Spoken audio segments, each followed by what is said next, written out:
Hey everybody, Nick here. Ran into some technical issues with OBS in this one. So we did the speed cap on one day and then we had to do the recap of the score on another day. So sorry for the mistake. Shouldn't happen again. Brand new computer, learning stuff with OBS. Enjoy the episode. Leave a review, rate the show, do whatever you gotta do. Everybody, enjoy the show.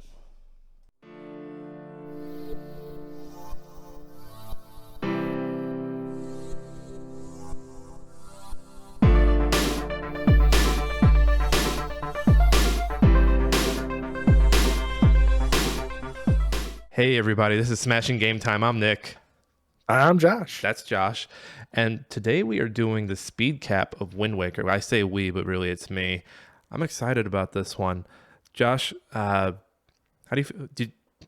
shocked are you that Wind Waker is 20 years old at this point? It makes me feel old because I remember seeing the trailer for it and we all got really excited. And the day it came out, we all put our money together and went and bought it. We did the 2002 episode last week and I didn't for some reason, something in my brain hadn't clicked that was exactly 20 years ago when we were doing the episode. But now that I've gone back and listened to it and realized I was in 2022, I was like, oh shit. Like that's Metroid Prime. That's Wind Waker. That is Smash Brothers. Well, I guess Smash Brothers was 2001. The Japan versus North America releases always get me confused, but Our childhood, basically. yeah, and I can't believe there was hate for this game at one point just because it didn't look like real Zelda. Which honestly, if you think about it now, it's honestly probably one of the better Zeldas. I mean, yeah, you've got like Twilight Princess and now you've got Breath of the Wild, but at the time it was like not one of the best because obviously people hated on small things, but if you look back at it now, I think it's one of the better Zeldas compared to what they released, like the Minish Cap or the Four Swords, It's my number 2 Zelda after Majora's Mask, and it's funny that it got that hate, but I think it's like one of the most well-told stories. And that being said, like there's so many cuts. Like I think the third dungeon where the Jabu Jabu stand-in was supposed to be an actual dungeon, and then they ended up cutting it. It's funny. It's funny when you look at these great games. Like Wind Waker is one I think of. Metal Gear Solid 5. Like these games that you like, people look back and like, oh, that's a masterpiece. Or it's damn close. And then you hear like the stories of, oh yeah, we had to cut a bunch of shit. You just can't believe it because it's already a really huge game. And I know people knock this game for the Triforce hunting, but I mean, you're in the sea. Like I think that's kind of the point of it, is that you're basically lost at sea looking for these Triforce shards. And I'm giving you all the goodies that I'm going to need to save for the points later on. Let's go over the rules for anyone who's joining us for the first time. And I got a jingle for that. What are the rules? What are the rules? Yeah, we can't hear that, Nick. Everyone else can. Well, that's unfortunate. Well, and I'm gonna have to hit it again because you talked in the middle of it, you bastard. What are the rules? What Are the rules? What are the rules? you gotta go and Find out the rules. I might keep the first one also of you talking in the middle of it so they see your tomfoolery, Josh. So, speed cap. Speed capper gets 20 minutes to go through the synopsis of the game, while the other person is keeping score. Josh has created a sheet. I can't see it right now. I'm going to put it up on your screen. These are the points I have to hit. I am looking away from the screen with it on it. So if anything's going on funky on the screen, I'm sorry. I have to hit all those, and I have to try and get as many points as I can. And then a few weeks from now, Josh will do a speed cap of a game that we pick in the next episode. And then between these two episodes, whoever has the highest score makes the other person do something messed up. So we were originally going to have the loser build a Lego set in the back of the car, but we can't get on a speed track, and I'm not trying to drive around like a madman in a Walmart parking lot. So we'll come up with something. We'll come up with something in the next 2 weeks. But those are the rules. Josh, do you understand the rules? I do, and just so you know, I made this one super easy just for you. Thanks. I appreciate that. I am going to kill it. I'm still going to beat you somehow. I only remember a handful of the bosses' names, so this should be interesting because I know you like to do bosses' names. I don't know. I switched it up this time. I'll give you that much. You switched it up this time? Okay, Yeah. so we're going to put 20 minutes on the clock. It's going to start up at 20:01, and then when it kicks down to 20, that's when I'll start. Josh, do you have anything before we get started here? May the best man win. Oh, may the best man win, and that's going to be me. Let me get a sip of coffee here. Let's go ahead. I'm going to hit start, and then when we see it, we're going to get started. All right, here we go. So Legend of Zelda Wind Waker came out December 2002.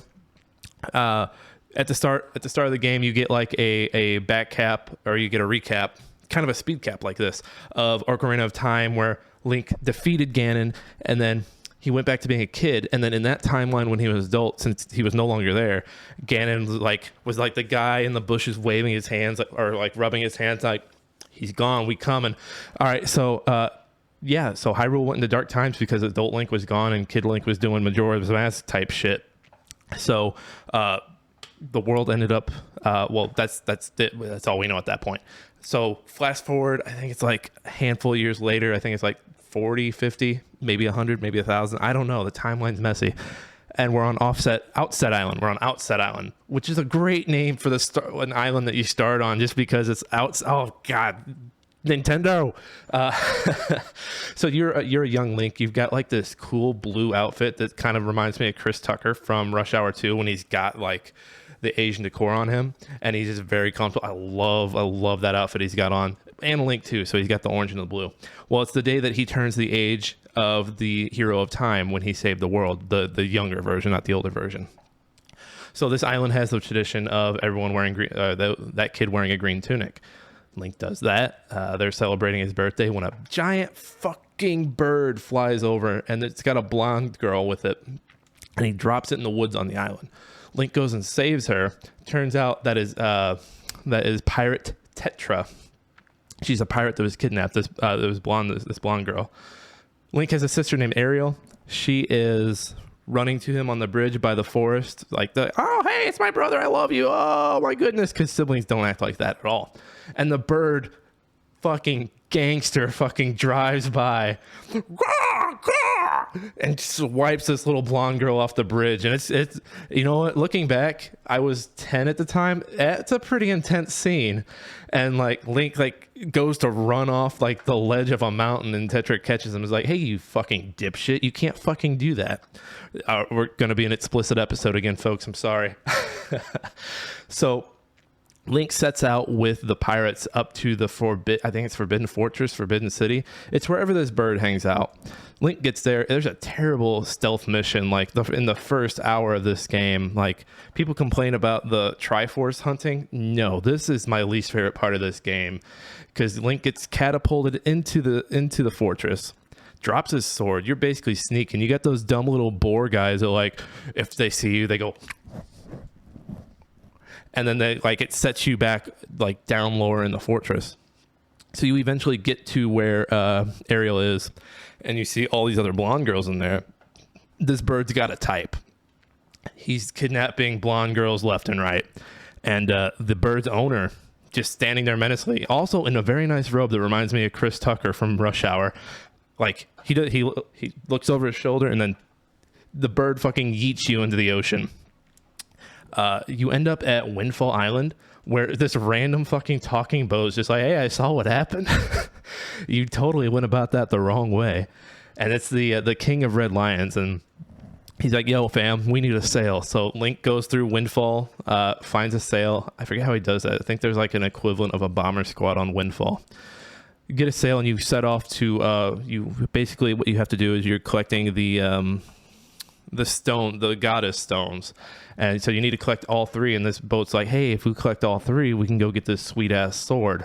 More on that later. So you get to the first island. It's called is it Rooster's Den or Rooster I think it's Roost Island or something like that. And these birds are all tripping. First of all, there are birds here. They replaced the Zoras, which I always thought was weird, because you get this world full of water now, and the Zoras are non-existent. Like, I think there's maybe one or two. I think they're called the Zatos or the Zitos, something like that. So there's this one girl bird, or no, there's the prince bird who can't fly, and he's pretty pissy about it. And you find out that it's Dragon Roost. It's Dragon Roost because there's a dragon on top of the volcano. And the dragon's pissed. Well, you find out it's because there's a monster pulling its tail. And I think it's called like Grom or Growl or Groma or something like that. I saw that smirk. I think that means I got it. And so, first of all, I think the weapon you get in this dungeon with the little rope with the hook on it, the best weapon in a Zelda game. I love it so much. You basically kill that monster. The dragon is like chill. He's like, thanks, dog. I love you. I appreciate you. You get that goddess stone. You get out of there. The prince chills out for once in his life. He's got this little bird girl. She's gonna be more important later. I think her name's like Melody or something like that, or Melly. So then you go to the next island, which is like a forest, which has like these weird little like sock puppet looking creatures. If you've ever played Unraveled and saw that little guy, it's kind of like this, but gray, and they wear leaves on their face. They're basically the stand-in for like the children of the forest. They're basically what the children of the forest evolved into. There's a Deku tree in here because there's always a fucking Deku tree. And he's like, hey, man, there's this... you don't go into it, though, so that's the first. He's like, hey, there's this other island where some bad shit's going on, and one of our little forest children's missing. Could you go get that little dude? I think his name's Maki, or Makai. And so you go, you defeat this monster, and I can't think... Is More Dravo or Morello or something like that? It's got 2 words in its name. Not a good boss name. Not a good boss either. It's just boring. It reminds me of a Metroid Prime boss with like all of its tentacles. So you defeat that. Deku Tree's like, yo, dude, take my stones. And you get the second stone. And Maki's fine. And we'll come back to him because he's important too. You go to the third place where the third stone is. And shit's not good because this place has been completely destroyed due to Nintendo running out of time to develop this game. So you're looking for Jabu Jabu. And it turns out he's in a cave at Offset Island. So you're like, dude, dope. I get to go home. And it's like rainy. It's sad. There's like whirlpools everywhere. There's giant squids attacking you on the way. And you get there and you're like, okay, we need bombs to defeat this wall on the back of our island to get to Jabu Jabu. You do it. You get in there and Jabu Jabu is just like saying some shit that you can't understand until you go through a second playthrough. I think basically he's just pissed that his home got destroyed.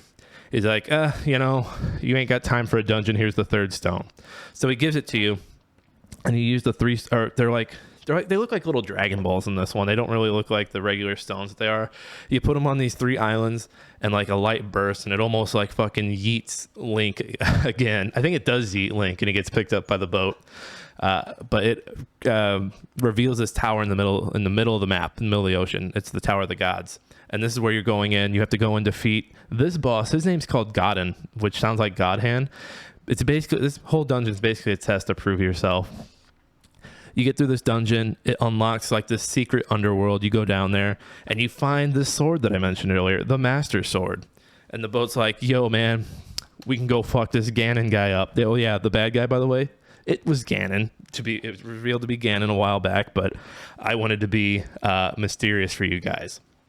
So you get the sword, you head back, you go to save your sister, you fight the bird, which I think is called like Halea God or Kamehameha God, something. It's something God. And it's a cool boss fight because you get your little skull hammer and you basically just bashing this guy in the face. Like, sorry for you bird watchers out there, but this bird had to fucking go. You also fight like some shadow Ganons. Excuse me, indigestion. You fight some shadow Ganons, which are some of my favorite mini boss fights because you're just like hitting their fucking projectile back and forth, and it's playing the little like this game was really good about like making you feel like a badass with the sword, because anytime you hit anything, like there's a little tune most of the time, especially in this encounter. So you save your sister. Ganon, I think you find out that so the pirates are there again, and you find out Tetra is actually the reincarnation of Princess Zelda, which is dope because she's a pirate now, and you're like, cool, that's a really cool like read on that character, because she's not this hopeless princess anymore. And then they turn her into a hopeless princess for like the remainder of the game after this. So you go back. You take her back to the underwater part, which actually turns out to be Hyrule. So you found out Hyrule was like flooded, and this is where it is.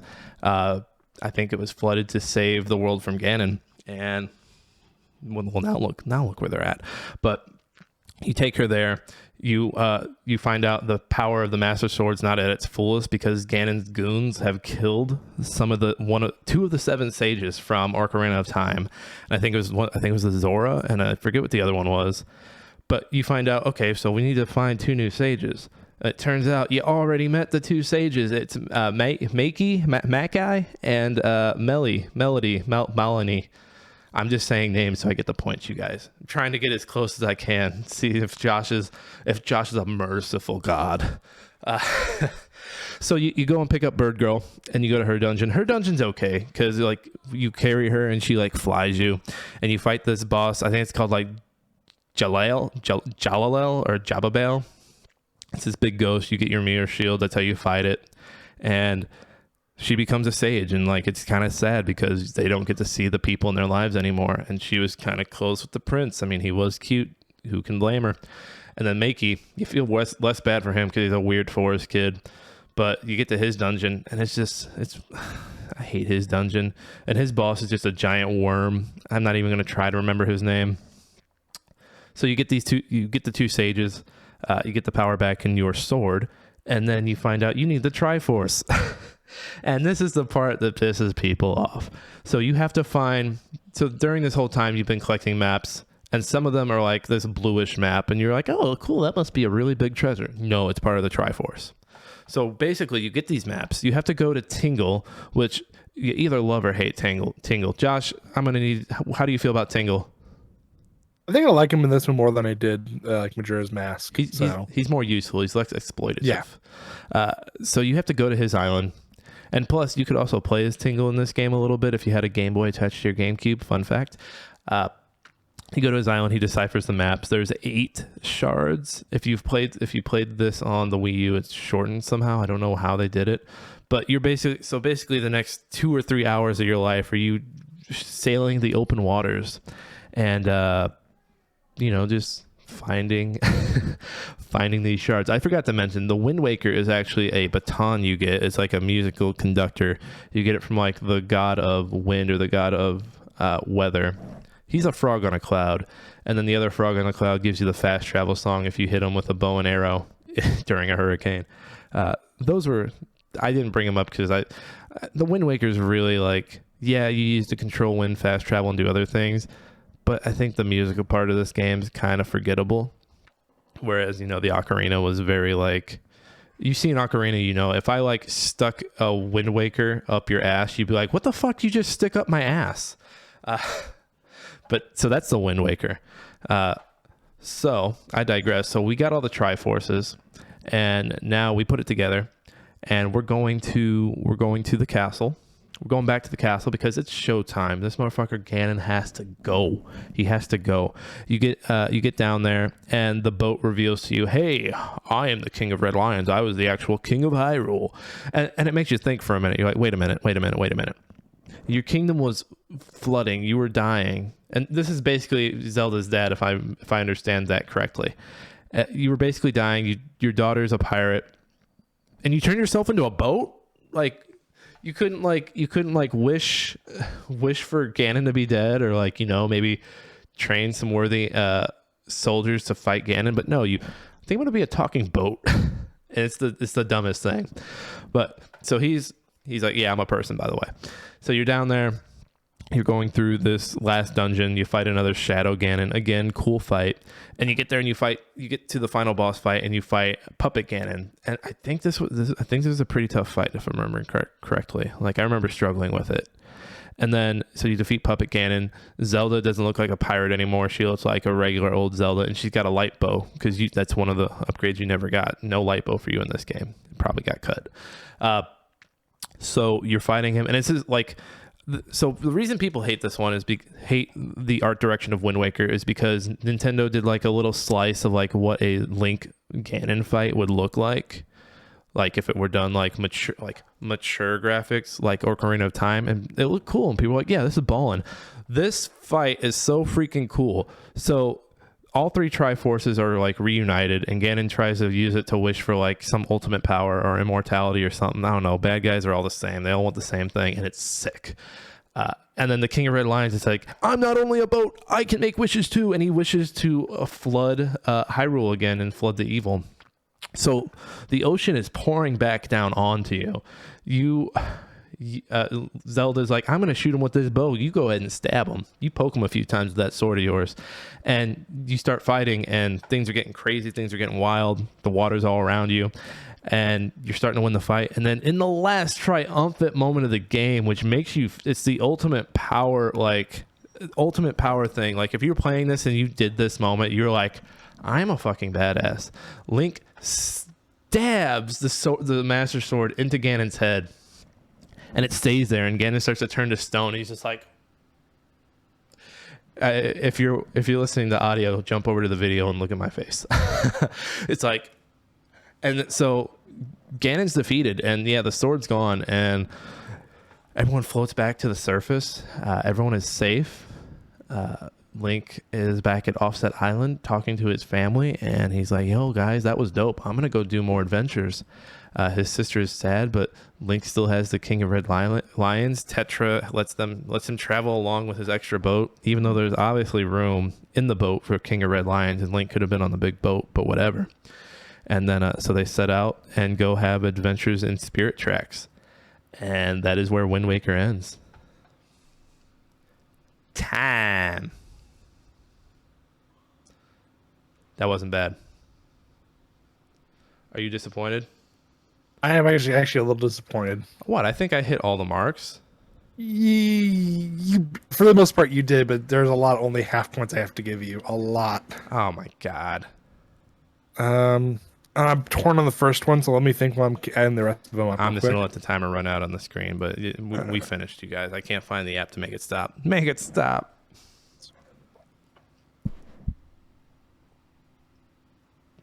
All right. Are you working on the sheet? Yeah, I got to add up the half points. I didn't have this. All right, everybody. So I have something to admit here. When we originally recorded us going over the score, OBS did not pick up Josh's audio. So when I went to go edit the video last night, 2 a.m, I got to this part of the video, and you could hear my lovely voice coming to you live. But then Josh's voice was something like, there was nothing. You could hear like my mouth doing mouth things and me drinking coffee. Josh was gone. And that was because I didn't carry over an audio clip to the scene with our score sheet. So I apologize, but we are here to do the score. I'm going to act surprised, like I did not know this score. Josh, let's go ahead and review the score. Well, you did better than I thought you would, and I gave you a lot of leniency because I felt bad for you eating beets and then throwing up live.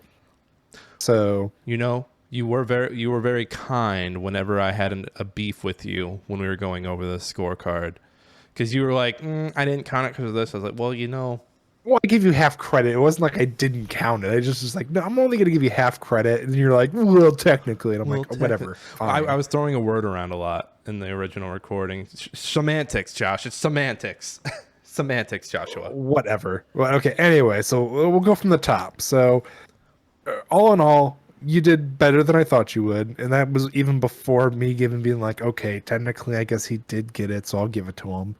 But we'll go from the top. So, The Legend of Hyrule and the Great Flood. You actually originally started by talking about The Legend of Hyrule, but you never got to the Great Flood until like midway through it. So I was like, okay, well, I gave it to you. Saved it.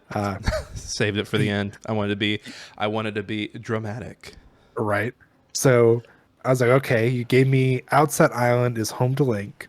So you got that.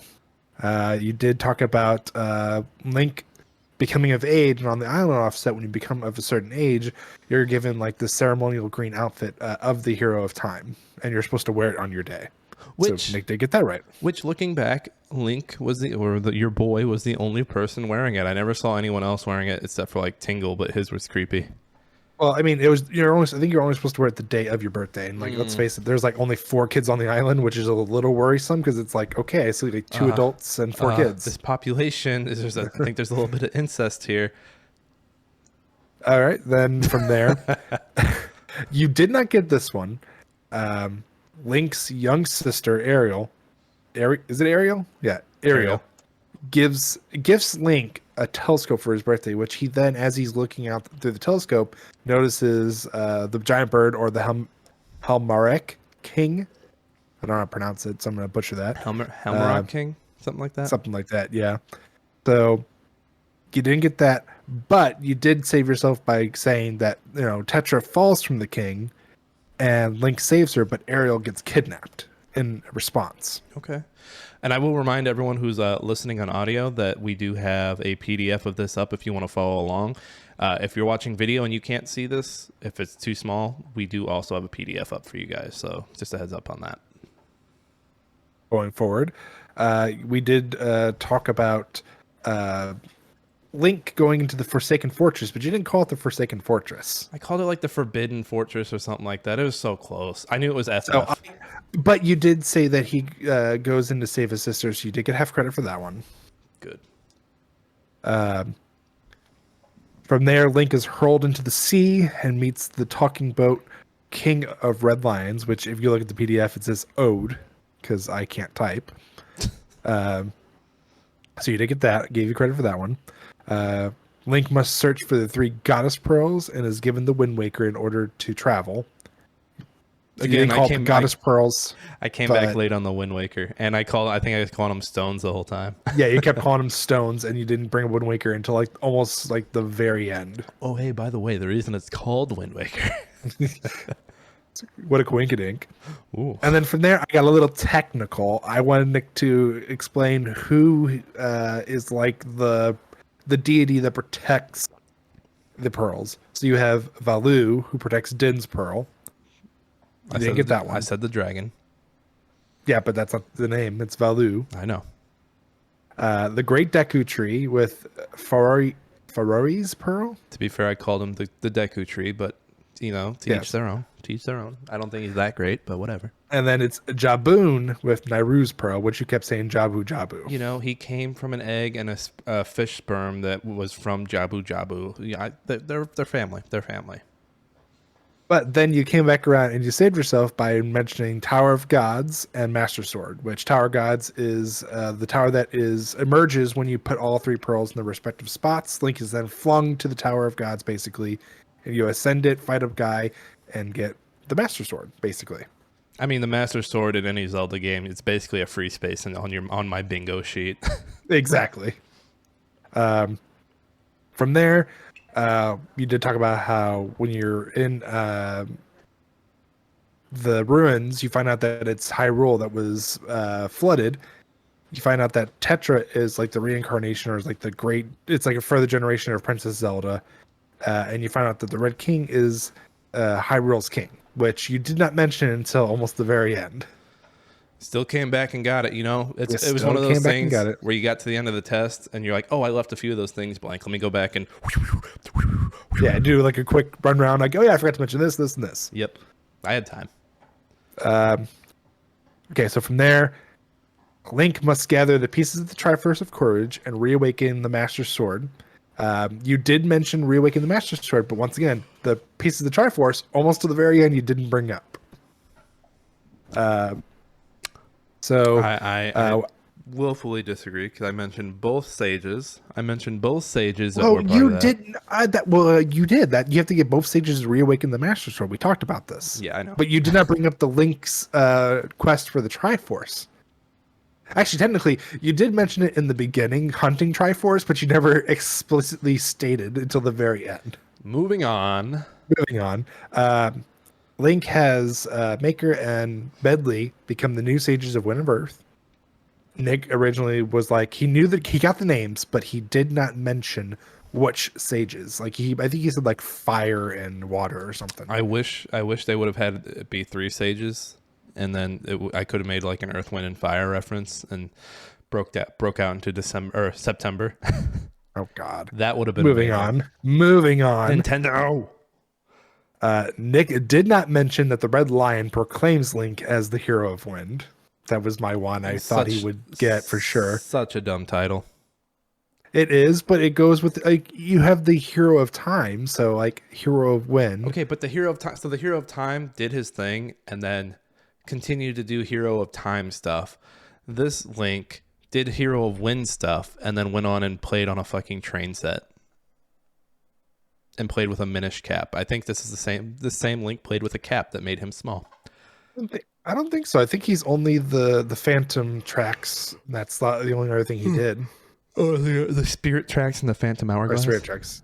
Yeah, I think it's those two. Sorry for the yawn. It is We'll have to double way check earlier. Way earlier in the morning than we're used to. Anyway, moving forward. Link fights Ganondorf in Ganon's Tower.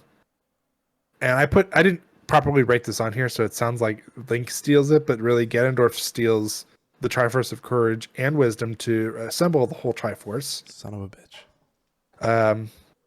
And then tries to make a wish, but before he can do it, the king basically touches it and makes 2 wishes, which I basically just gave it to Nick because he did mention at least the first wish. First wish being that Hyrule and Ganondorf be flooded again. And the second wish to bring back Krillin.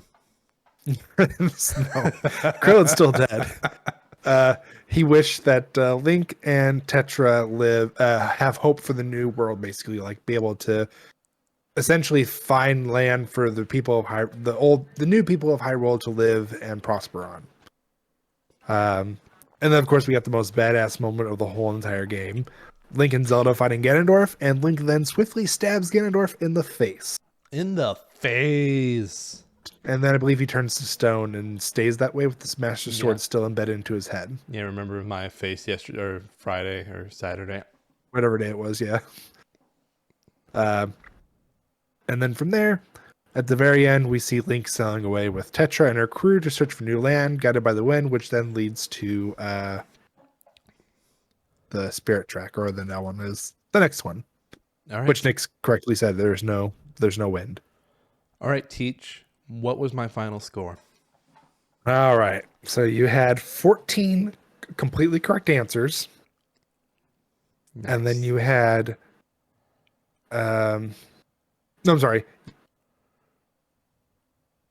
Yeah, you had 14 correct answers. You had 1 half answer for a total of 36.25 out of 50. It's a new record. I'm shocked. Oh my goodness. How did I score that high? Oh my. Oh wow. Look at me go. Mom, look at me go, Mom.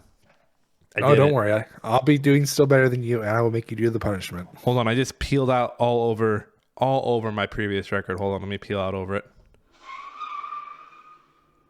It's the worst peel out soundbite I've ever heard.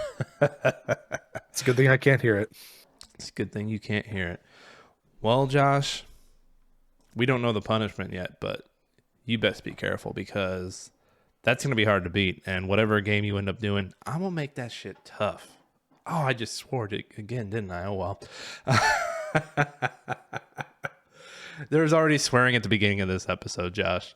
So yeah, I know, but still, you said you weren't going to do it. I know. For 2003, I'm going to be the cleanest mouth you've ever heard. I promise. At the rate we're going, Nick, I'm going to be the only person going out of this podcast doing other things, other collaborations. Did you see? So a review came in. The review that I wrote. Did you see it when I texted you about it last night? I still have not. I mean, you texted me at 3:00 in the morning. This is true. But I was sleeping. I was up. I was gonna edit the video. I was editing this video last night. That was my intention, and I ended up watching a few hours of kill counts. And then at like 2:00, I went to edit the video. And then I saw that your sound was off, and I was like, "Oh no!" So I was like, "You know what? This means I get to go to bed now." So it was a good silver lining. All right, Josh. So we're gonna head off of here, folks. We're gonna go take care of 2003 here in a few minutes. But I'm Nick. You can find me on Twitch at NickFatKnight, on Twitter at That Kaufman. Our show is on Twitter at Smashing Game Time. Just search for Smashing Game Time. You'll find us on Twitter. Soon to be coming to Instagram. I just have to sit down and do it. Josh, where can the people find you? You can find me on Twitch and Twitter at I'm Josh Saying. I'm Josh Saying. That is growing. That name is growing on me, Josh. I know, right? Right. Yeah. It's like at first I was like, ugh. It's cringy at first, but then as you start saying it, you're like, Okay. I can kind of deal with it. But again, big shout out to Alex Marvin Clark for our intro and outro. Hunt him down. All right, everybody. We are heading off. We'll see you next Monday. Josh, say bye to the people. Hi, everybody. Bye, everybody.